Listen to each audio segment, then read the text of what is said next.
Bismillahirrahmanirrahim. Assalamualaikum warahmatullahi wabarakatuh.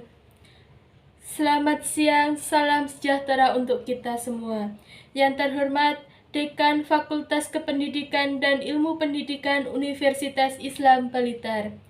Yang terhormat Kaprodi Pendidikan Guru Sekolah Dasar dan teman-teman mahasiswa yang saya cintai. Marilah kita haturkan puja dan puji syukur kehadirat Allah Subhanahu wa Ta'ala yang telah melimpahkan rahmat dan karunia-Nya sehingga kita dapat berkumpul pada acara siang ini tanpa suatu halangan apapun. Salawat serta salam senantiasa kita curahkan kepada junjungan kita Nabi Agung Nabi Muhammad Sallallahu Alaihi Wasallam yang telah kita nantikan syafaatnya kelak di yaumul qiyamah. Amin, amin, ya rabbal alamin. Di siang yang cerah ini, kita berkumpul untuk memperingati Hari Pendidikan Nasional dengan tema dampak pandemi COVID-19 terhadap dunia pendidikan. Hadirin yang saya hormati, sudah lebih dari 1 tahun pandemi COVID-19 berlangsung di Indonesia. Sesuai dengan peraturan pemerintah, setiap orang wajib melakukan 3M. Yang pertama, memakai masker. Yang kedua, cuci tangan. Dan yang ketiga, menjaga jarak. Hal ini dilakukan untuk memutuskan rantai pandemi COVID-19. Berbagai upaya telah dilakukan agar masa pandemi segera berakhir, karena pandemi mengganggu seluruh sektor kehidupan, salah satunya adalah sektor pendidikan.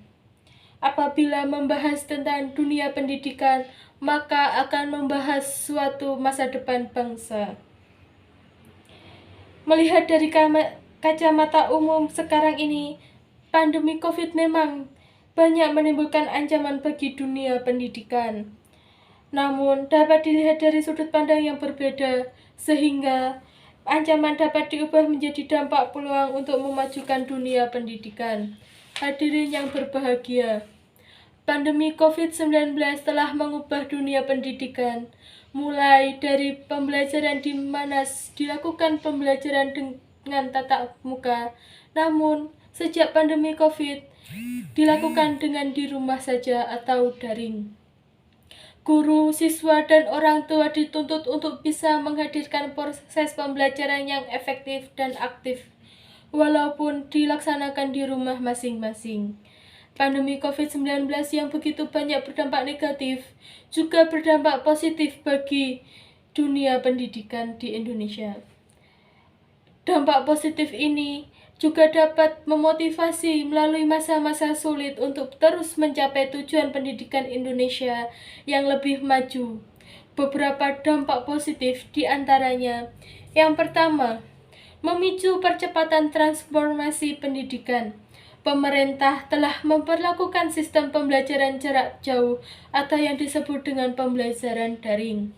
Sistem berbasis teknologi yang berani tentunya membutuhkan institusi pendidikan, guru, bahkan orang tua untuk melek teknologi. Ini sangat mempercepat transformasi teknologi pendidikan di negeri ini. Hal ini tentunya berdampak positif karena pemanfaatan teknologi dalam dunia pendidikan sejalan dengan era revolusi industri 4.0 yang berkembang. Yang kedua, banyak muncul aplikasi pembelajaran online.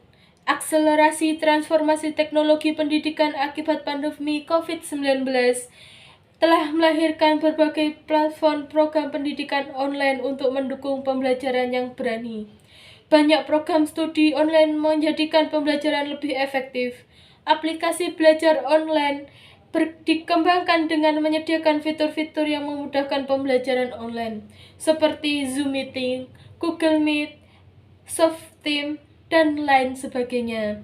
Yang ketiga, jumlah kursus online gratis. Kursus online gratis mulai berkembang di tengah pandemi COVID-19. Banyak lembaga bimbingan belajar menyediakan kursus online gratis atau beberapa dengan harga diskon, seperti yang diterapkan oleh Ruang Guru, Zenius, Ruang Belajar, Kuiper, aplikasi kelas kami, dan sebagainya.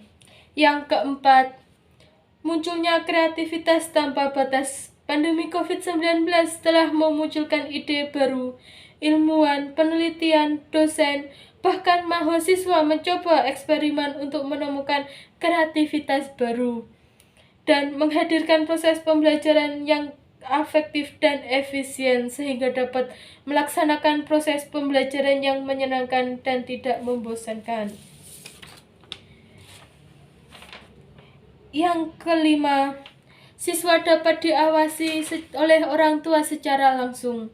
Pada dasarnya, setiap anak memiliki potensi yang tidak terbatas, tetapi ada beberapa faktor yang dapat mempengaruhi apakah mereka pada akhirnya dapat memenuhi potensi tersebut. Para ahli meyakini bahwa peran orang tua dalam kehidupan seorang anak berdampak luas dan dengan pengawasan orang tua, anak akan mudah untuk memantau perkembangan secara langsung. Terlibatnya orang tua sangat penting agar anak berprestasi di sekolah. Beberapa orang tua mungkin berpikir bahwa itu adalah peran guru dan pengajar, bukan mereka. Namun, kepercayaan seperti itu tidak merugikan orang tua ataupun anak. Anak-anak tidak mulai dan berhenti belajar hanya selama di sekolah. Mereka selalu terbiasa belajar di rumah dengan teman dan melalui pengaruh lainnya. Hadirin yang saya hormati, itulah beberapa hal positif dari pandemi COVID-19. Tentu masih banyak lagi hal positif yang dapat kita rasakan. Meski demikian, kami tetap berharap pandemi COVID-19 segera berakhir dan kita bisa belajar dengan tatap muka lagi. Saya ucapkan terima kasih yang tak terhingga kepada seluruh instansi pendidikan. Mari kita bersama-sama berdoa mematuhi kebijakan dan arahan pemerintah agar tetap menjalankan protokol kesehatan. Semoga pandemi COVID-19 ini cepat teratasi dan keadaan bumi segera membaik supaya dapat beraktivitas seperti biasanya. Hadirin semua, mungkin cukup sekian yang dapat saya sampaikan. Pisau diasah di pagi hari, dibawa ke kebun untuk membabat. Berakhir sudah pidato saya hari ini. Semoga bisa memberi manfaat. Tiada ranting yang tak patah, tiada kaca yang tak pecah, tiada manusia yang tak salah. Karenanya, saya mohon maaf bila ada penyampaian dan tutur kata yang kurang berkenan di hati semuanya. Akhir kata, wassalamualaikum warahmatullahi wabarakatuh.